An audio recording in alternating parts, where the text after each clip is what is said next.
네, 안녕하십니까. 저는 경희대학교 정치외교학과의 서정건이라고 합니다. 이렇게 그 귀한 자리에 불러주셔서 우리 김경협 대표위원님과 여러분께 굉장히 감사 말씀을 드리고요. 사실 제가 그 미국 의회가 이제 전공이어서 미국 의회 관련된 말씀을 드릴 기회가 종종 있는데 이렇게 의원님들만 모시고 말씀드려보는 거는 거의 처음인 것 같아요. 그래서 굉장히 저 개인적으로도 감사하고 또 보람 있는 그런 자리인 것 같습니다. 사실 그 간밤에 여러분들 많이 뉴스 아침에 접하셨을 것 같긴 한데 미국 캐피톨 힐이라고 하는 그 의회 의사당의 트럼프 지지자들이 난입을 해서요. 결국 그 한 명의 여성분은 사망하는 상황까지 지금 갔습니다. 그래서 이런 그 미국 민주주의의 위기랄까요? 그 뭐 참담함 같은 것들을 우리가 어떻게 좀 바라보는 것이 좋은지 또 이해하는 것이 필요한지 한번 생각해 볼 수 있는 또 기회인 것도 같습니다. 제가 좀 말씀을 좀 부지런히 이렇게 드려서 후반부에 우리 의원님들 혹시 그 질문이 있으시거나 혹시 궁금하신 점이 있으시면 제가 또 말씀을 드릴 수 있는 기회를 갖도록 하겠습니다.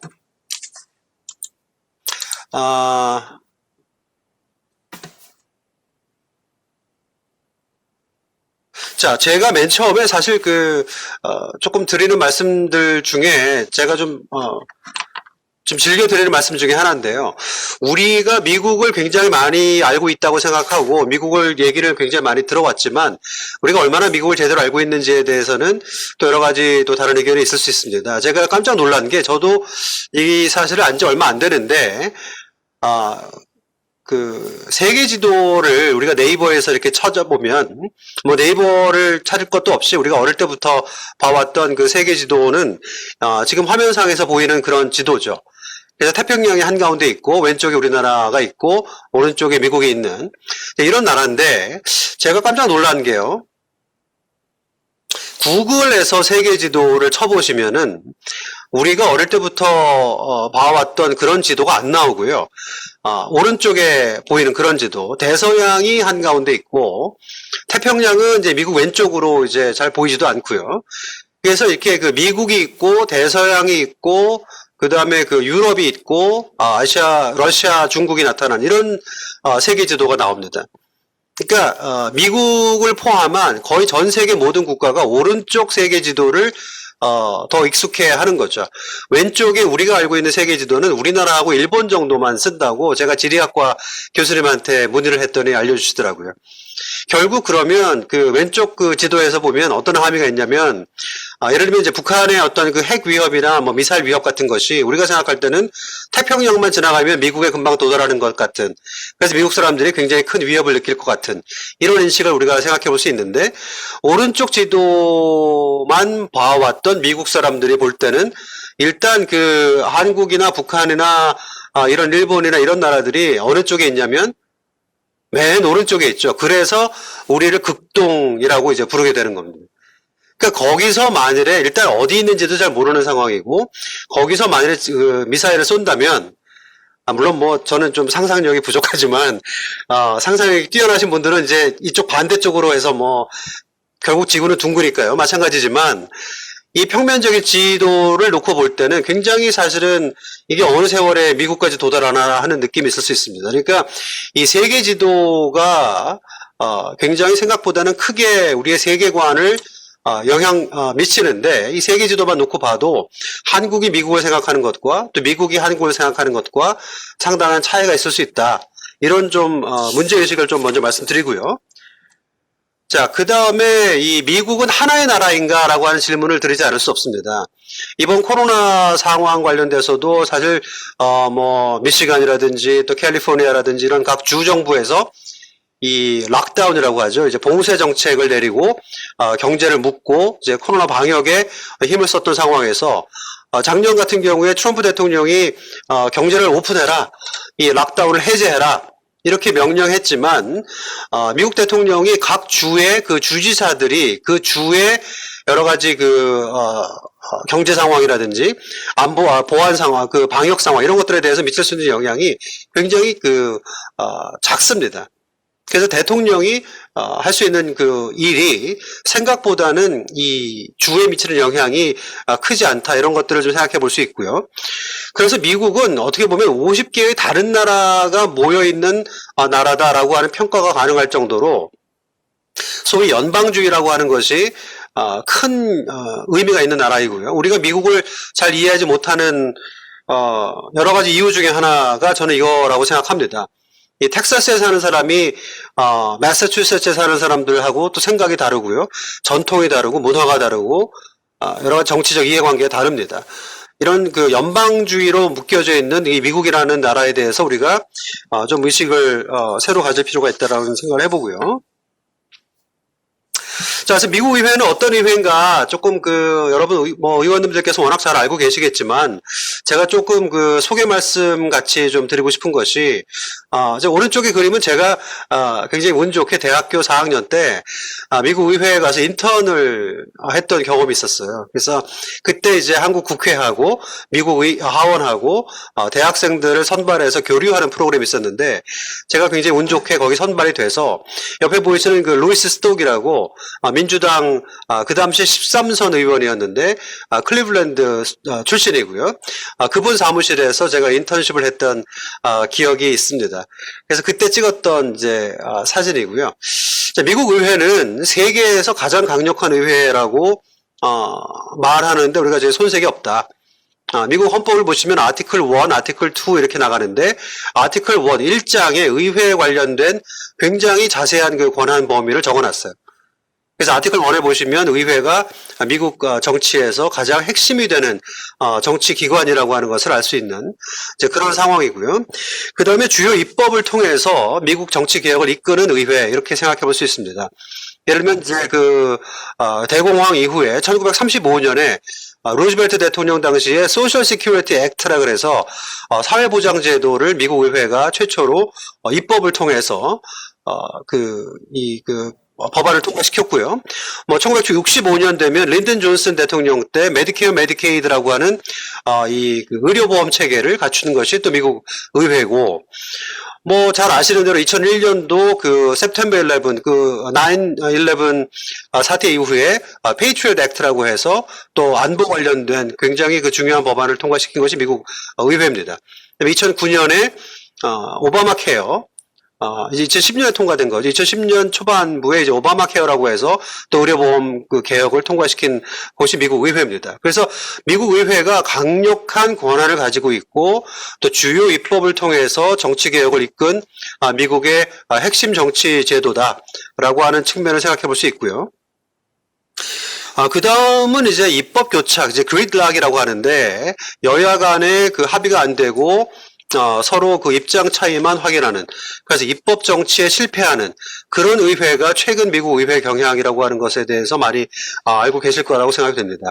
그래서 입법 교착으로 인해 실망감을 안겨주는 의회인데 사실 어떤 의회건 세계 어떤 의회건 인기가 많은, 그래서 지지를 높게 받는 그런 의회는 찾아보기 어렵습니다.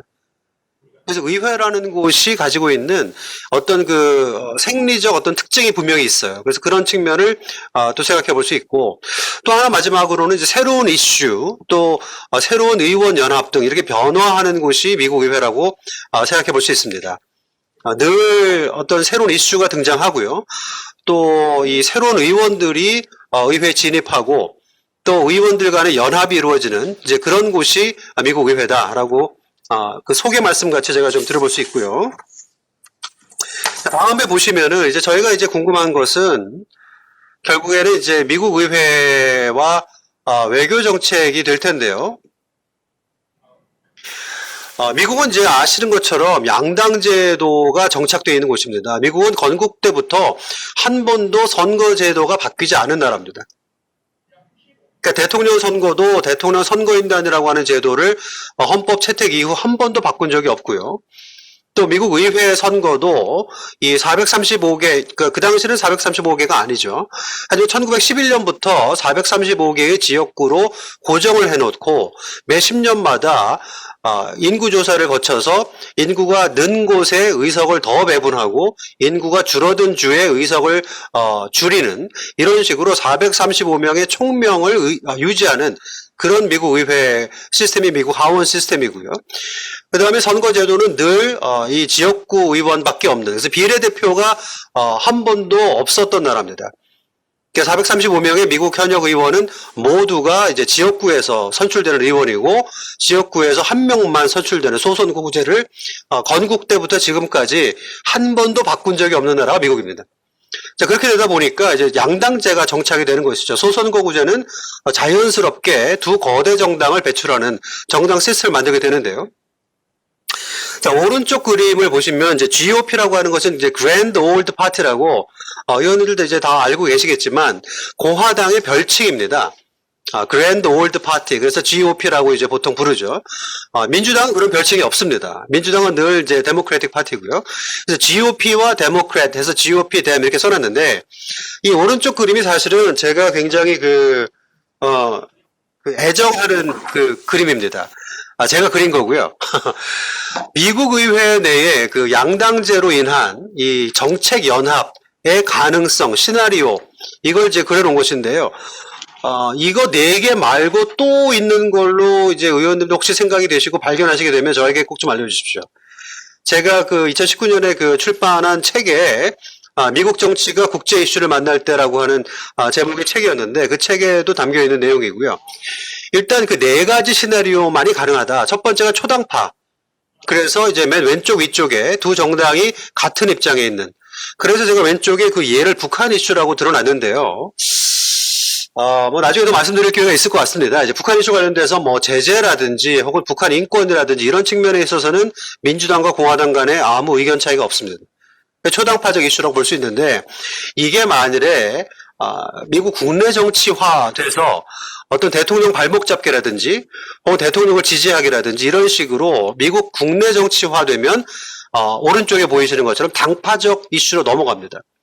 그래서 오른쪽 이슈는 이제 양극화 이슈, 이제 클라이밋 체인지라고 써놨는데, 기후변화, 우리가, 문 대통령께서도 최근에 말씀하신 적도 있고, 저희가 지금 이 그 기후변화 이슈 관련돼서 저희가 굉장히 관심을 가지고 있는데, 미국이 양극화되어 있다라는 사실은 잘 알고 계실 거고요.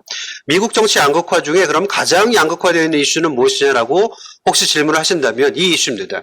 클라이밋 체인지요. 기후변화입니다. 공화당 쪽은 이 클라이밋 체인지 기후변화 이슈에 대해서 거의 부정하다시피 하고요. 민주당 쪽은 이것이 정말 큰 당면 과제라고 생각하는 쪽입니다. 특히 민주당 내부에서도 이 진보 계열 의원들이 기후변화 이슈에 대해서 굉장히 큰 관심을 가지고 있고요. 옛날에 민주당은 사실 석탄 산업이라든지 이런 쪽의 지지자들을 많이 가지고 있었기 때문에 민주당 내부에 일종의 분열 이슈 같은 가능성을 좀 가지고 있습니다. 왼쪽 아래를 보시면요, 저같이 정치학을 공부하는 입장에서 가장 흥미로운 이 코올리션 팔리틱스가 아닐 수 없는데요. 이 양대 정당이기 때문에 선거 결과에 따라서 어떤 특정 정당이 큰 의석을 차지하고 거대 정당이 되고, 오른쪽에 보시는 이제 그 소수 정당이 이제 양립될 수 있는데, 이 미국에서의 거대 정당이라고 하는 것은 빅 텐트 정당일 수밖에 없습니다. 이 그 선거 시스템에 따라서요. 그래서 예를 들어서 만일에 그 공화당이 거대 정당으로 등극을 했는데, 거대 정당이라고 하는 것은 그 내부에 이 GOP 스타라고 여기 표시를 해놨는데, 다른 형식의 그 다른 목소리를 가지고 있는 정당이 내부에 들어올 수밖에 없다.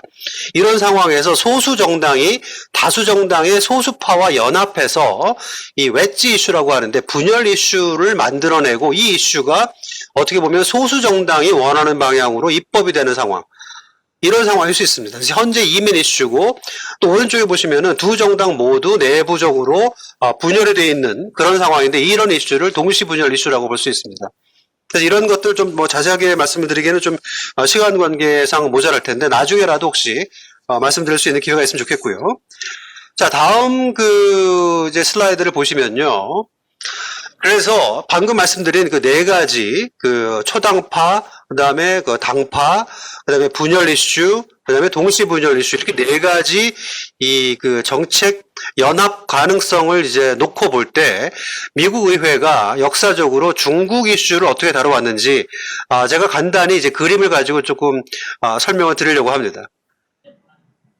뭐 제가 더 많은 그림들도 있고 설명들도 있는데 시간 관계상 좀 자세한 설명 어렵겠지만, 미국 의회가 중국에 대해서 어떤 그 입장을 가지고 있는지는 사실은 우리에게도 굉장히 중요한 이슈이고, 앞으로 바이든 행정부가 들어서서 이전에 트럼프 시대에는 오로지 행정부 중심, 오로지 행정명령 중심의 미국의 중국 정책이 만들어져 왔다면, 이 바이든 시대에는 의회를 의식하지 않을 수 없는, 또 행정명령에만 의존할 수는 없는 그러한 그 미국의 중국 정책이 만들어질 가능성이 보입니다. 그렇기 때문에 의회가 어떤 입장을 가지고 있고 어떤 역사적 전통을 가지고 있는지 살펴보는 것이 중요하다고 생각되는데요. 자, 1868년에 너무 뭐 옛날 얘기 같습니다만은 1868년에 이제 처음으로 미국과 중국이 조약을 맺습니다. 벌링게임 트리트라고 이제 하는데요. 그래서 미국과 중국이 처음으로 조약을 맺고 중국의 노동력이 미국에 어마어마하게 들어옵니다. 이 당시만 해도 남북전쟁이 끝난 직후여서 엄청난 사상자가 나왔기 때문에 미국의 노동시장이 굉장히 빈약해졌습니다. 근데 그 당시 이제 남북전쟁은 끝났고 미국이 경제 발전을 해야 되는데 국내 노동력은 모자라니 중국에서 노동력을 굉장히 들여옵니다. 그래서 이 초당파적 합의로요. 이게 여기가 백악관인데요. 왼쪽에 있는 이 사람이 앤드류 존슨 대통령인데 재밌는 것이 미국 역사상 처음으로 미국 하원에서 이 존슨 대통령을 탄핵했고요. 상원에서 한 표 차이로 가까스로 탄핵을 모면한 그런 대통령이 바로 왼쪽에 보이는 앤드류 존슨 대통령인데, 이 벌링게임이라고 하는 선교사가 미국의 청나라에 가서 활동하다가 청왕조의 대표단을 이끌고 와서 벌링게임 조약을 맺습니다. 근데 이때가 이제 탄핵 이후에 미국의 굉장히 냉랭한 워싱턴 DC 분위기를 급속도로 화해 모드로 가져오게 되는 초당파적 합의를 가지고 오는 이런 조약입니다. 그래서 이제 그 중국의 노동력이 어마어마하게 미국에 들어오는데요. 나중에 1882년에 미국 의회가 Chinese Exclusion Act라고 해서 중국인이면 향후 10년 동안 미국에 못 들어온다 라고 하는 법안을 통과시킵니다. 미국이 그런 나라입니다. 네, 그런 상황이 벌어지는데 어쨌건 1868년 당시에는 초당파적 합의가 있었고요. 그 다음에 이제 그 시간을 좀 막 거슬러 올라가서 또 하나 좀 재밌게 소개시켜 드릴 수 있는 아까 그 네 가지 시나리오 중에 또 연결되는 부분이 뭐냐면요. 2000년에 이제 클린턴 행정부 2기 행정부의 마지막 해입니다. 2000년이면 이제 클린턴 대통령이 96년에 재선에 성공한 다음에 2000년에 임기 마지막 해인데, 이때 이제 중국과 Permanent Normal Trade Relations라고 해서 PNTR이라고 하는 중국 그 무역 자유화 지위를 의회가 통과시킵니다. 왼쪽에 보시면 HR 4444라고 해서 법안 명칭이죠. 상원에서 발의되면 S를 붙이고요. 하원에서 발의되면 H.R, House of Representatives라는 뜻인데 HR을 붙입니다. 106대 의회였고요. 이제 2000년이었는데 China Trade Bill이라고 되어 있는데, 자, 오른쪽에 보시면 이제 클린턴이 장점인을 이제 만나서 악수하는 장면이지만, 왼쪽에 보시면 이 China Trade Bill을 이 클린턴 대통령이 민주당 소속인데 민주당 의원들은 왼쪽에 보시면 138명이 반대했고 73명만이 찬성을 했습니다. 그러니까 자기 소속당 정당 의원들은 반대함에도 불구하고, 또 한편 왼쪽에 보시면 공화당은 164명이 찬성이고 57명이 반대입니다. 압도적으로 공화당이 찬성하는 거죠. 그러니까 민주당 대통령 클린턴이 공화당 의회와 손잡고 2000년에 PNTR이라고 하는 중국 무역 자유화 법안을 통과시킵니다. 이 법안 통과가 가능했기 때문에 2001년도에 중국이 WTO를 가입할 수 있게 되는 겁니다. 그러니까 이런 이 미국 정치가 중국 정책을 만드는 과정을 살펴볼 때 여러 가지 앞서 말씀드린 그 네 가지 시나리오 중에 하나로서 이 미국 정치의 그 다이내믹을 살펴볼 수가 있는데요. 마지막으로 하나만 더 이제 말씀드릴 수 있는 것이 이 진보 보수 간 이상한 연합이다. 그러니까 이제 그 의원님들 이미 충분히 알고 계시겠지만, 미국 의회가 특히 지금 초당파적으로 중국에 대해서는 강경한 입장이다.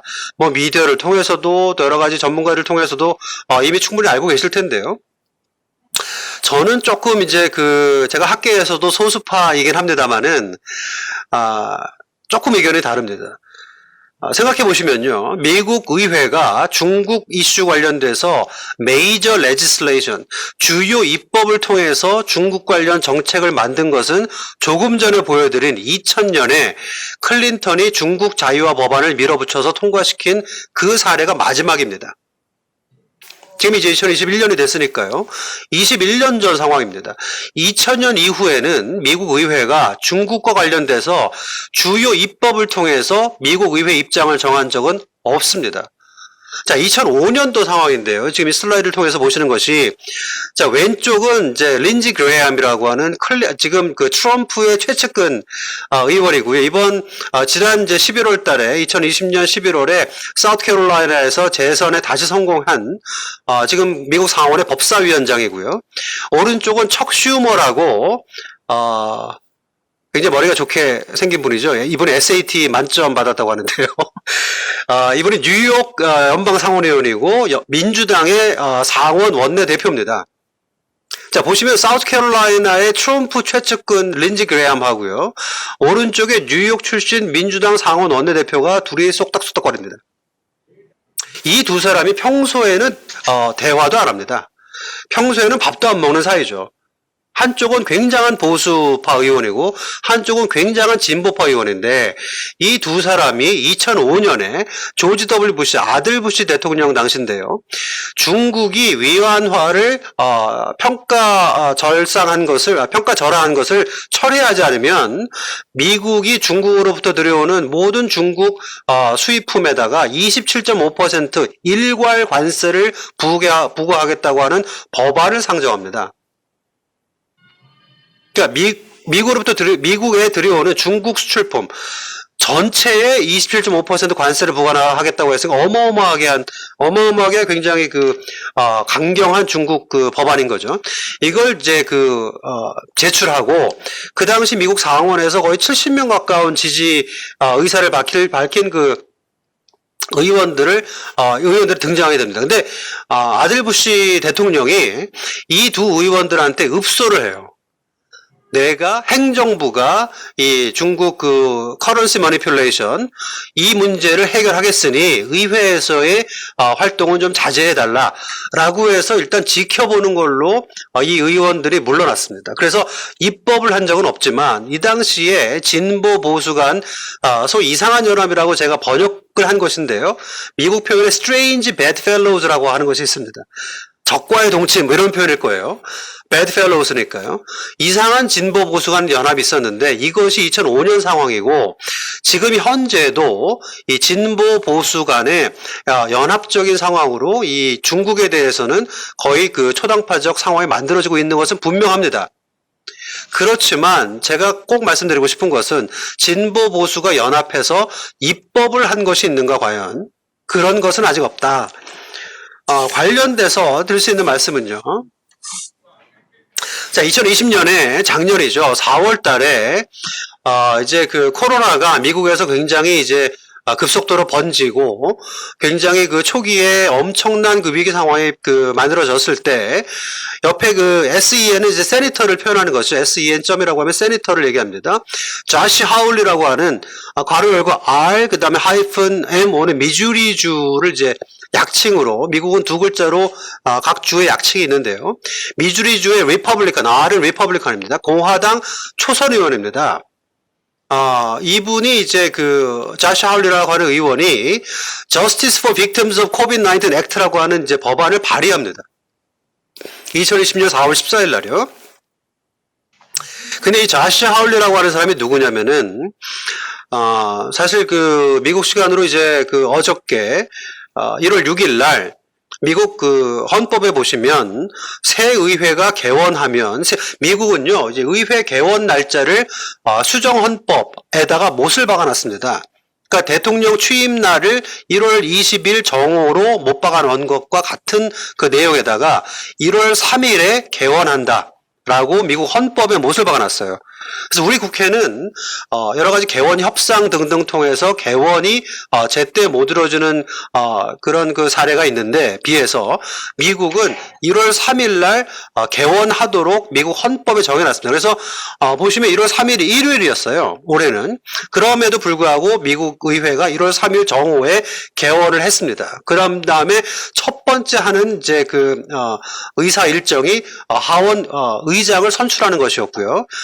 하원 의장의 이제 그 낸시 펠로시가 이제 가까스로 선출이 된 상황인데 이따가 더 말씀드릴 수 있을 겁니다. 그 다음에 1월 3일 날 개원을 하고 나면 1월 6일 날 대선이 있는 해에는 1월 6일 날 미국 상원 의원들, 하원 의원들 전원이 미국 하원 의사당에 모여서 각 주에서 보내진 이 대통령 선거 결과를 인증하는 절차를 밟게 됩니다. 그래서 각 주마다 알파베티컬 오더로요. A부터 Z까지 각 주의 이 일렉토럴 칼리지에서 대통령 선거인단 결과를 이제 읽어주고 그것에 대해서 이의가 없는지를 물어보는 절차를 하는데 거의 대부분은 그냥 이게 형식 절차여서 거의 신문에도 안 나오는 그런 상황이었는데 이번은 잘 아시는 것처럼 트럼프 지지자들 또 여러 가지 상황 때문에 1월 6일 날 오후 1시에 상원의원 100명, 그 다음에 하원의원 435명 전원이 모여서 하는 이 인증 절차에 미디어에 관심이 쏠려 있었죠. 그래서 1시에 모였어요. 1시에 모여서 이제 뭐 알파벳 오더니까 알라바마부터 시작해가지고 하는데 애리조나 ARIZONA 이 주 딱 걸쳤을 때 하원의원 1명 그 다음에 상원의원 1명이 짝을 지어서 서면으로 이의 제기를 하면 어떻게 되어 있냐면 상원의원들은 상원 건물로 가서 하원의원들은 하원 건물에 남아서 최대 2시간까지는 토론을 한 다음에 그 해당 주에 대통령 선거인의 결과를 인정할 것인지 결론을 내고 다시 모입니다. 자, 그래서 애리조나가 딱 이제 읽었을 때, 이의가 제기돼서, 이제 나눠서 이제 막 그 토론을 하고 있는데, 그 신문에, 뉴스에 보시는 것처럼 트럼프 지지자들이, 미국 의회 의사당을 난입한 거예요. 그래서 뭐 난리가 났죠. 그 안에서 뭐, 총소리도 들었다 그러고요. 뭐 여러 가지가 있는 지금 그런 상황입니다. 그래서 지금 워싱턴 DC가 어제 그 저녁 6시 이후에 커퓨라고 해서 워싱턴 DC의 그 시장이 통행금지령을 발동을 했고요. 그 FBI가 지금 다 의사당 안에 들어가 있고 주 방위군이 지금 그 의사당을 둘러싸여 있는 상황입니다.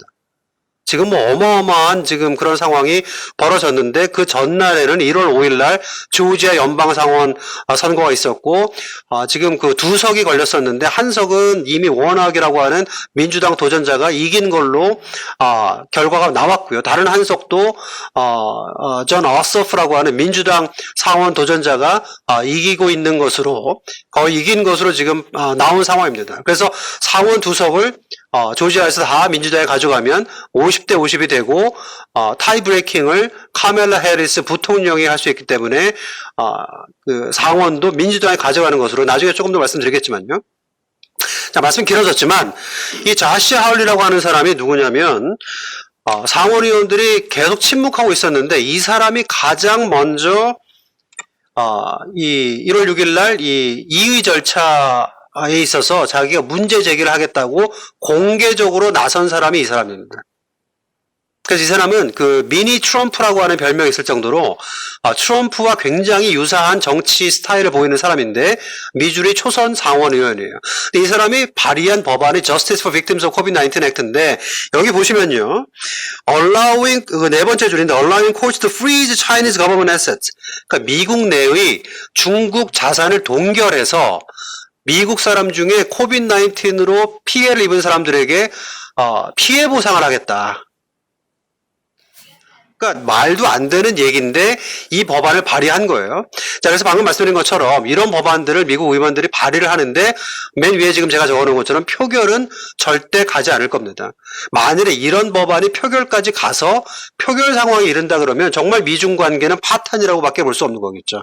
그러니까 자꾸 반복해서 말씀드리지만 미국 의회가 초당파적으로 중국에 대한 반대 입장은 굉장히 분명한데 바이든 행정부도 신경 쓰지 않을 수 없고요. 그런데 과연 미국 의회가 입법을 통해서 중국 견제를 할 것이냐, 이것은 저는 조금 다른 가능성이 있다는 말씀을 드리고 싶고요. 자, 그 다음에 조금 속도를 내서 11월 상원 선거, 작년 벌써 11월인데요. 11월 3일 날 대선만 있었던 것이 아니고 상원, 또 하원 전체, 또 상원 3분의 1을 선거를 했는데 민주당 애리조나와 콜로라도에서 승리했죠. 자, 콜로라도 승리는 또 우리에게도 의미가 있는 것이 콜로라도의 공화당 현역 의원이 코리 가드너라고 하는 의원이었습니다. 자, 미국 상원은요, 처음에 당선되고 나서 6년 후에 치러지는 첫 번째 재선에서 승리하면 굉장히 오랫동안 상원에 남아있을 가능성이 높아가는데 그 첫 번째 재선 선거가 제일 낙선이 쉽습니다. 이 코리 가드너도 2016년에 당선됐다가 2014년에 당선된 거죠. 6년 임기를 마치고 2020년에 재선 이제 선거를 치렀는데 결국 낙선을 했었죠. 근데 코리 가드너가 의원님들 아시는 대로 작년 혹은 그 전에도 미국 상원 외교위원회 아시아 태평양 소위원회 위원장을 했던 사람입니다. 코리 가드너에 대해서 우리 정부에서도 굉장히 좀 공을 들이고요. 또 주미 한국대사관에서도 굉장히 그 협력 관계를 맺어왔었는데 작년 11월에 낙선을 하게 됩니다. 그 다음에 이제 노스캐롤라이나하고 메인주에서는 이제 민주당이 패배하게 됩니다. 그래서 50대 48이었는데 아까 말씀드린 것처럼 이틀 전 조지아 그 결선 투표에서 지금 민주당이 두 석 모두 가져가게 되는 상황인 것 같은데 이렇게 되면 50대 50이고 다수당 지위를 가지게 되죠.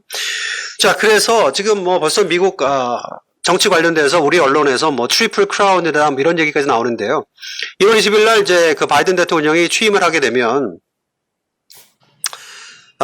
민주당이 상원과 하원을 장악하고 행정부도 민주당 대통령이 차지하는 그런 상황이 이제 펼쳐집니다.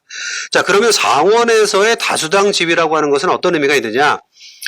미국은 이제 우리 국회와 달리 한 석이라도 더 많은 의석을 차지한 다수당이 전체 모든 그 위원회의 위원장 자리를 다 독식하고요. 근데 모든 상임위원회 정당별 의석 배분에 있어서 다수당이 더 많도록 배분합니다. 자, 그렇기 때문에 상원 다수당이라고 하는 것은 상원의 외교위원회, 또 군사위원회, 또 가장 강력한 권한을 가진 재무위원회, 파이낸스 커미티라고 하는데요. 거기 위원장 자리를 다 민주당 의원들이 가져간다고 하는 뜻입니다. 그 다음에 이제 상원 표결 관련돼서 법안 상정을 상원 원내대표가 할 수 있는데 상원 원내대표가 이제 다수당 원내대표 이제 척 슈머가 되겠죠. 이 사람이 브링업을 할 수 있어요. 그러니까 표결해보자. 그러니까 상정을 할 수 있습니다. 자, 그런데 한 가지 좀 꼭 말씀드려야 되는 것은 우리 미디어나 또 여기저기서 나오는 얘기 중에 지금 상원 다수당을 민주당이 가져갔으니 민주당이 원하는 법안들을 통과시킬 수 있게 됐다. 오보입니다. 상원에서 로우메이킹, 결국 법안 관련돼서 입법을 위해서는요, 미국 상원은 그 필리버스터를 굉장히 이제 협소한 그 적용 범위로 줄여놓긴 했어요. 2013년 이후부터는. 그런데 로우메이킹, 입법 관련돼서는 여전히 필리버스터가 인정되고 필리버스터를 스탑하기 위해서는 60명이 필요합니다. 5분의 3.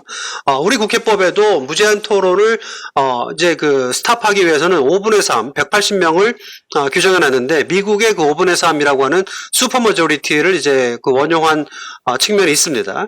그래서 100명 중에 5분의 3이니까 60명이고요. 60명이 필요한데 이것은 무슨 얘기냐면, 만일에 지금 현재 50대 50이 되는 경우에, 만일에 민주당이 무슨 기후변화 관련돼서, 하원에서 올라온 법안을 상원에서 통과시키고 싶다. 이럴 때 민주당 50명 전원 찬성에 공화당에서 10명의 의원을 끌어올 수 있어야 필리버스터를 스탑할 수 있습니다.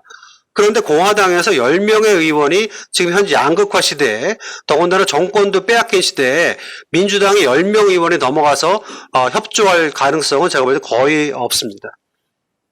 그러니까 법안을 통과시켜서 미국 정치를 바꿔야 되는 오바마 케어를 개정한다든지 아니면 그 기후변화가 관련돼서 입법을 한다든지 이런 관련돼서는 여전히 미국 의회는 교착 상태일 수밖에 없다. 라는 말씀을 좀 드리고 싶고요.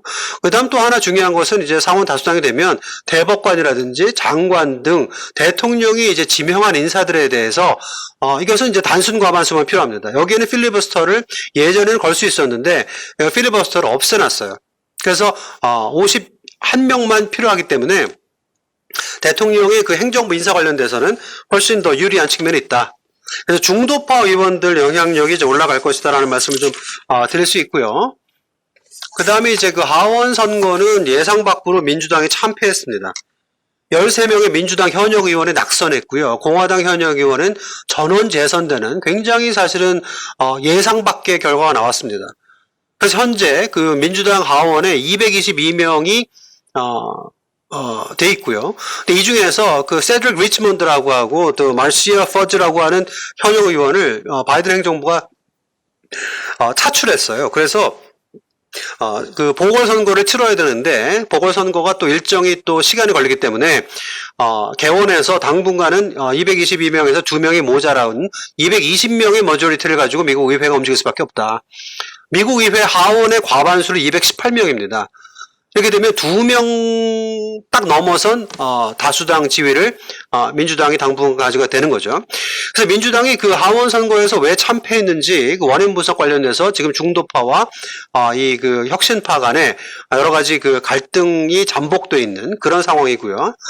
그다음에 낸시 펠로시가 이제 하원 의장에 이제 취임을 했는데 결국에는 중도파와 그 혁신파 사이에 어떤 줄타기 같은 그 의정 운영 이런 것들이 이제 예상될 수밖에 없는 그런 상황입니다. 자, 이제 그 미국 의회와 또 미국 정치와 이제 우리 문제 관련돼서 몇 가지만 좀 말씀드리고 마치려고 합니다. 자, 첫 번째는요. Could only Trump go to 평양 이런 표현을 써놨는데 미국 정치에서 제가 제일 좋아하는 표현 중에 하나가 뭐냐면 Only Nixon could go to China 이런 표현이 있습니다. 이게 뭐냐면 닉슨 대통령이라고 하는 이 공화당 대통령이 1972년에 이 그 오프닝 투 차이나 그래서 중국을 방문했었죠. 그래서 모택동을 만나고요. 그래서 중국을 개방한 대통령이 공화당 대통령이었습니다. 그래서 트럼프 대통령은 공화당 대통령이죠. 다 아시는 것처럼. 트럼프 대통령이 김정은 위원장과 협상하고 정상회담을 했던 그런 지난 그 시기가 미국 제도 정치 맥락에서 볼 때 굉장히 특이한 상황입니다. 자, 공화당 대통령이 북한의 김정은 위원장을 만나서 정상회담을 했던 상황이었기 때문에 공화당 강경파 보수 의원들은 마음에 안 들지만 자기 당 소속 대통령이 하는 외교니까 할 말이 없었고요. 민주당은 트럼프라면 이를 가는 대통령이지만 결국에는 민주당이 원하는 방향은 대화와 타협이었기 때문에 또 그냥 내버려 둔 것이죠. 그래서 모두 소극적 지지 상황이 연출됐습니다. 그래서 의회 입장에서 트럼프 대통령의 북한 정책에 대해서 소극적으로 지지하는 상황이었는데 바이든 대통령이 들어서서 이렇게 소위 탑다운 형식의 외교는 하지 않겠다. 쇼를 위한, 이벤트를 위한 정상회담을 하지 않겠다라고 하는 그런 바이든 대통령이 들어서고 나면 또 미국 의회 정치와 대통령 관계가 다이내믹이 달라질 수밖에 없다. 이런 생각이 좀 들고요. 그 다음에 또 탑다운이냐 바텀업이냐 여러 가지 그 논의가 있는데요. 제가 의원님들께 말씀드리고 싶은 것은 굉장히 이런 이분법적 그 논의는 비생산적입니다. 어차피 바텀업으로 이 현장에서 실무진에서 협의를 해도 정상끼리 만나서 매듭을 지어야 되는 거고요. 탑다운이라고 해서 정상끼리만 만나도 결국 협상은 실무에서 만들어 온 것에 기반할 수밖에 없습니다. 그러니까 탑다운과 바텀업을 이분법으로 나누는 것은 비생산적이다. 그 다음에 스몰 딜이 필요한데요. 이것은 다음 그 슬라이드를 보시면요. 제가 자꾸 영어 표현을 여기 해서 죄송한데요. 이게 좀 더 생생할 것 같아서 또 의원 외교하시면 영어도 많이 쓰셔야 될 것 같아서 제가 좀 이렇게 여기 가져다 왔습니다. Is there a pot of gold at the end of the rainbow? 이렇게 표현을 해놨는데요. 미국 어린이들이 누구나 아는 그 동화 중에 그런 게 있답니다. 저도 당연히 몰랐는데 무지개를 쫓다 보면은 그 끝에 꿀단지가 있다라고 하는 거예요. 자, 그래서 트럼프가 김정은 위원장과 만난 다음에 그런 얘기들을 많이 했었죠. 비핵화를 다 완성하고 나면 북한의 경제 발전을 돕겠다. 북한이 발전할 수 있다. 이런 얘기를 했는데요. 자, 이것을 이제 볼튼식의 빅딜이라고 볼 수 있는데, 자, 이런 것의 그 접근법의 모순에 대해서 우리가 분명히 알 필요가 있습니다. 자, 북한과 미국은요, 상호 신뢰 혹은 교류가 전혀 없는, 그런 그 무정부 상태 국제 정치의 아주 일반적인 상황입니다. 이렇게 상호 신뢰가 없을 때는요, 빅딜이라고 하는 것은 말이 되지 않는 것이 뭐냐면, 누가 먼저 양보할 것인가에 대해서 해결할 수 있는 방법이 없어요. 자, 그렇기 때문에 트럼프 대통령은 비핵화를 다 완성하고 나면 북한 발전을 돕겠다. 북한 입장에서 보면 우리가 무지개만 쫓아갈 수는 없는 것 아니냐. 또 하나 말씀드릴 수 있는 것은 Trust but Verify라고 해서 레이건 대통령이 즐겨 쓰던 냉전 당시에 소련을 상대로 그 표현에 있어서 이게 북한 버전도 있을 수 있다. 북한 입장에서도 미국이 뭐 비핵화만 다 완성하면 경제 발전을 돕겠다고 했는데 어떻게 믿느냐. 믿겠지만 검증이 필요하다라고 하는 북한식의 이해도 우리가 무시할 수 없다라고 하는 것을 혹은 의원 외교나 이런 쪽에서 혹시 워싱턴 DC의 카운터 파트들을 만나시면 좀 얘기를 하시는 것들 저는 필요하다라고 생각이 되고요. 그 다음에 외교정책 집단 이런 것들은 조금 나중에 또 말씀드리고 싶은 것이 트럼프 시대에 보니까 대통령만 혼자 외교정책을 만드는 것이 아니고 이 Foreign Policy Community라고 해서 워싱턴 DC 안에 이 외교정책 집단이 굉장히 그 큰 영향력을 가지고 있습니다. 예를 들면 지소미아 같은 경우에는 이 외교정책 집단이 일본 로비를 많이 받아 있기 때문에 굉장히 큰 관심을 가지고 우리 정부를 압박한 적도 있었어요. 트럼프 대통령 아무 관심 없었습니다. 한마디도 안 했어요. 방위비 분담금 같은 경우에는 트럼프 대통령은 계속 압박했지만 이 소위 포린 팔런스 커뮤니티는 이 워싱턴 DC의 외교정책 집단은요, 소위 군산복합체 이쪽으로부터 엄청난 로비 자금을 받고 있는 곳입니다. 그래서 방위비 분담금 관련돼서 이미 한국이 많이 분담하고 있다는 것을 잘 알고 있을 뿐만 아니라 더 이상 압박을 하는 경우에 한국의 반미 감정 같은 것들을 우려하는 집단이 바로 이 집단이에요. 그러니까 저는 이런 집단의 우려를 우리가 역으로 이용할 수 있는 외교력이 필요하다라는 이런 생각을 좀 가지고 있습니다. 자, 그 다음에 그 세 번째로 보시면요. 바이든 행정부가 과연 어떻게 무엇이 다를까 관련돼서 웬디 셔먼이라고 하는 사람이 지금 데퓨티 세크레터리라고 해서 이제 미국 국무부 부장관으로 임명됐다는 소식이 이제 엊그제 들렸는데요. 스티브 비건이 있었던 자리가 이제 데퓨티 세크레터리죠. 미국의 국무부 부장관. 근데 웬디 셔먼이라고 하는 사람이 이제 국무부 부장관이 되고 나면 이 사람은 어떤 사람이냐면 웬디 셔먼은 94년에 그 클린턴과 김정일 국방위원장 간의 US DPRK 제네바 협정이라고 다 많이 알고 계신데요. 이 제네바 협정을 굉장히 지지하고 관심을 많이 가지고 있던 사람이 웬디 셔먼입니다. 그 다음에 2015년에 JCPOA라고 해서 이란과 핵협정을 주도했던 리드 니고시에이터가 또한 웬디 셔먼입니다. 그래서 북한과의 어떤 그 해법에 있어서도 이런 어떤 합의를 하고 국내에서 이행하는 이런 그 단계적 접근, 우리 정부가 추구하는 그런 방식에 있어서 굉장히 공감대를 형성할 수 있는 그런 인사가 미국 국무부 부장관으로 임명될 것이다라고 하는 소식이 있고요. 자, 여기 밑에 보시면 Senator from Korea라고 이제 해놨는데요. 이제 의원 외교 이제 가보시면, 대본에 아실 수 있는 것이 미국 의회에서 한반도 이슈를 전담하거나 한반도 이슈를 주도하는 의원이 과연 있는가? 없습니다. 코리 가드너라고 하는 콜로리다 세니터가 아까 말씀드린 것처럼 지난 11월에 낙선했고요. 또 미국 상원의 외교위원회 아시아태평양 소위원회 민주당 쪽 대표인 앳 마키라고 하는 매사추세츠 상원의원인데 이 사람이 재선을 성공했습니다. 지난 11월에 6년 임기가 또 이제 시작되는데 이 사람은 사실은 그 외교 정책 관련돼서는 별 영향력이 없는 사람입니다. 이 사람은 그린 뉴 딜에 훨씬 관심이 많고요. 환경 문제 이런 그쪽에 관심이 더 많은 사람이어서 이 사람은 상원에 영향력이 거의 없고요. 엘리엇 엥겔이라고 하는 미국 하원 외교위원장이 지난 그 뉴욕 프라이머리 때 낙선했고요. 그래서 그레고리 믹스라고 하는 사람이 이제 새 의회의 하원 외교위원장이 되는데 그레고리 믹스도 이제 그 나중에 가서 만나시게 되겠지만 이 사람은 뉴욕의 그 퀸스 지역이라고 해서요. 우리 그 교포들도 굉장히 많이 살고 계세요. 거기가 이제 지역구인 사람인데 이 의원 같은 경우에도 외교정책 관련돼서 거의 레코드가 없습니다. 미국 하원은요, 소속 그 위원회를 한 두세 개 정도 가질 수 있는데, 이 사람은 Financial Services Committee라고 해서 우리로 치면 한 기재부 정도 되는데, 거기서 활동을 훨씬 많이 한 사람이에요. 그런데 외교위원회에 오랫동안 있다 보니까, 이번에 그 결국 민주당 의원총회에서 148대 78로, 그 와킨 캐스트로라고 하는 진보파 의원의 도전을 물리치고, 하원 외교위원장에 이제 취임하게 됐는데 이 사람 같은 경우에 외교위원회 그 외교 관련돼서 경험이 없다 보니까 오히려 우리가 인풋을 넣으면 넣을수록 효과가 있을 수 있습니다. 엘리엇 엥겔 같은 이 사람은 완전히 이스라엘 친이스라엘 계열이어서 북한 문제에 굉장히 강경한 사람이었어요. 근데 그레고리 믹스 같은 사람은 훨씬 더 우리가 좀 접근해 볼 수 있는 사람이다라는 말씀 드릴 수 있고요. 자, 마지막으로 한 두 가지만 말씀드리겠는데 북한 이슈 관련돼서 워싱턴 DC에 새로운 담론이 형성될 수 있는 가능성이 있다. 먼저 말씀드려야 되는 것은 이런 그 스트레인지 배드펠로 아까 초반에 말씀드린 이런 그 연합의 가능성에 대해서 이것이 지금 현재 메인스트림은 아닙니다. 분명히 주류는 아니지만 미국 정치가 변화하고 있다라고 하는 그 방향성에 있어서 우리가 주목할 필요가 있는데요. 자, 보시면요. 보수와 진보, 그러니까 완전 진보, 완전 보수 이 양쪽에서 한반도 평화 정책 정착 관련돼서 관심이 올라가고 있어요. 그러니까 보수 쪽은요. 프리덤 코커스라고 트럼프 충성파 집단인데 여기서 원하는 건 뭐냐면요. 과도하게 미국이 해외 문제에 개입하는 것을 그만두자.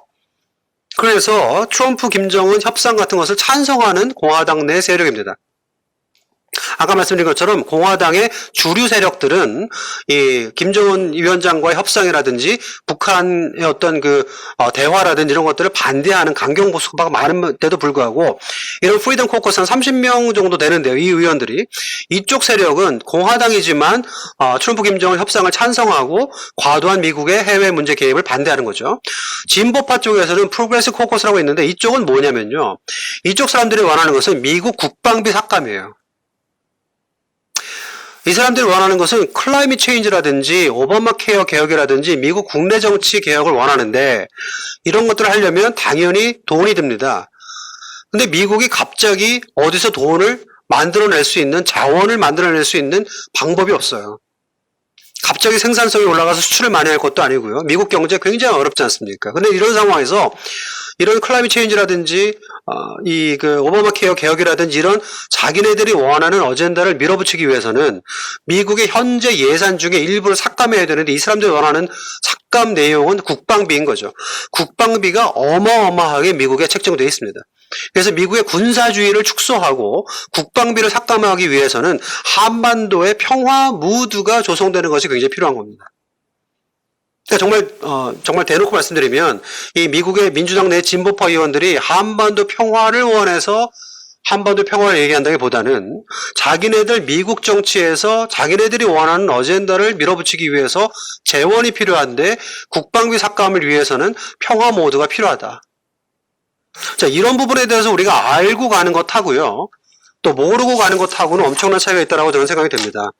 그래서 한반도 종전선언 지지 결의안이 H.res, 즉 resolution의 약자입니다. 결의안이기 때문에요. H.res152라고 숫자가 붙여 있는데요. 이것을 지금 그 지지하는 의원 중에 대표 주자가 로 카나라고 하는 미국의 그 캘리포니아의 실리콘밸리가 지역구인 의원이 로 카나인데 이 사람이 샌더스 의원이 선대본부 그러니까 그 대선 그 프라이머리 선대본부장을 지냈었어요. 혁신파 중에 굉장히 지금 치고 나오는 사람입니다. 이 사람이 116대 지난의회에서 한반도 종전선언 지지 결의안을 발의했었고요. 앤디 빅스라고 하는 사람이 누구냐면요. 방금 전에 말씀드린 그 프리덤 코커스, 트럼프 충성파 집단의 최애입니다. 그 프리덤 코커스의 그 대표예요. 이 사람이 작년 10월 말에 공동 발의에 합의를 했어요. 그래서 여태까지는 민주당 의원들 약 50명만 공동 발의자로 참여했었는데 앤디 빅스라고 하는 공화당 의원이 공동 발의에 참여합니다. 이렇게 되면 초당파적으로 발의가 된다라고 하는 얘기를 할 수가 있게 되는 거죠. 그래서 이 사람들이 일단 117대 지금 지난 3일에 개원한 미국 새 의회에서 조기에 한반도 종전선언 지지 결의안을 다시 발의할 예정이라고 제가 얘기를 듣고 있습니다. 자, 그래서 이런 상황들이고요. 자, 마지막입니다. 자, 그래서 제가 이제 드리고 싶은 말씀은요. 마지막 전에 제가 약간 점쟁이 같은 말씀을 좀 드리고 싶은데요. 제가 그래도 명색의 대학에서 강의하고 연구하는 교수인데 이런 말씀을 드리는 것이 적절할지 모르겠습니다만은 북미 관계 개선이라든지 남북 관계 개선 또 한반도 비핵화를 염원하는 시민이자 또 학자인 입장에서 좀 말씀드리고 싶은 것이요. 2023년이 어마어마하게 중요한 해일 수 있습니다. 저도 최근에 알게 된 것인데요. 미국이 그 관계 정상화 외교를 하는 데 있어서 그 역사를 보시면요. 중국, 베트남, 쿠바 이 세 개 나라가 관계 정상화 관련돼서 미국과 이제 관계 정상화를 하는데 미국이 주도해서 관계 정상화를 시도하는 것이죠. 대통령이 주도합니다. 그 다음에 조약과 달리 의회 표결이 불필요하고 전례도 없고요. 그래서 행정부가 주도하는 것인데 자 중국을 보시면요. 이것이 중국, 베트남, 쿠바 이 세 개 나라와 미국이 관계 정상화를 했는데 모두 세 가지 경우에서 공통점이 있어요. 민주당 대통령이 중간선거 바로 다음 해에 기념비적인 해에 달성합니다.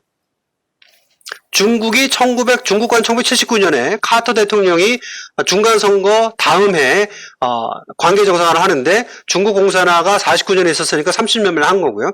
베트남 같은 경우에 클린턴 민주당 대통령이 94년 중간선거 참패 이후에 그 다음에 95년에 베트남과 관계 정상화를 했고요. 파리 종전조약 이후 20년 만입니다. 쿠바 같은 경우에는 오바마가 2014년 중간선거 참패 이후 다음 해에 쿠바와 관계 정상화를 주도하는데 아이젠하워가 쿠바와 관계를 절연한 60년 이후 45년 만입니다. 55년 만인가요? 제가 계산을 잘못했나요? 네. 어쨌건 북한 갈등 관련해서요. 바이든 대통령 민주당 대통령이고요. 그다음에 2023년이면 중간 선거가 아마 어려울 겁니다. 그래서 중간 선거가 이제 민주당 쪽이 이제 패배하고 나면 대통령이 정치적 지형 확대를 위해서 벌이는 외교 주도일 수 있는데 2023년이 한국정치 휴전 이후 70년 만에 되는 것이죠. 그래서 2023년에 미국이 북한과 관계 정상화를 할 수 있는 그런 날이 올 수 있으면 좋겠다라고 생각이 되고요. 정말 마지막인데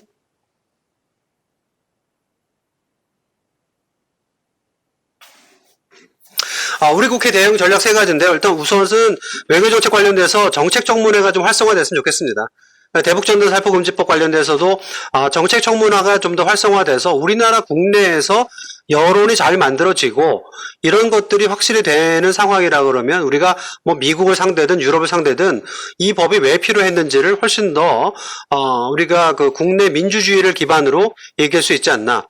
두 번째는 제가 좋아하는 표현인데 Congress is a day, not an it 이런 표현이 있습니다. 셰플리라고 하는 하버드 대학 교수가 한 얘기인데요. 의회는 그것이 아니라 그들이다. 이런 표현입니다. 그래서 이제는 미스터 쓴소리라고 의원들 기억하실 텐데 조순영 의원 이 별명이 미스터 쓴소리였죠. 근데 이제는 이런 중진 의원들께서 미스터 쓴소리 말고 미스터 북핵, 미스터 평화, 미시즈 전시작전권 반환 이렇게 주도하는 어젠다를 가진 의원들이 계시면 좋겠다라는 생각이 들고요. 마지막으로 국회 내 정당 내 그룹 활동이 활성화되는 것이 필요합니다. 아시는 것처럼 정당 기율이 강한 우리 국회에서 개인이 움직이는 경우에는 한계가 있습니다. 하지만 그룹이 일종의 보팅 블락으로 움직일 수 있다면 의회 정치를 바꿀 수 있다라고 저는 믿고요. 특히 국회 평화 외교 포럼 같은 이 국회 내 그룹이 한반도 평화 프로세스 관련돼서 공부도 많이 하시고 연구도 많이 하시고 전략을 만들어내신 다음에 의견을 잘 수렴하셔서 일종의 세력화를 만든 다음에 국회가 주도하는 이 한반도 평화 프로세스를 만들어낼 수 있는 견인차 역할을 할 수 있다. 저는 이렇게 생각이 듭니다. 네. 제가 너무 좀 드리고 싶은 말씀이 많아서 좀 시간이 오래 걸렸는데요. 좀 죄송한 말씀을 드리고 여기서 제 발표는 마치도록 하겠습니다. 감사합니다.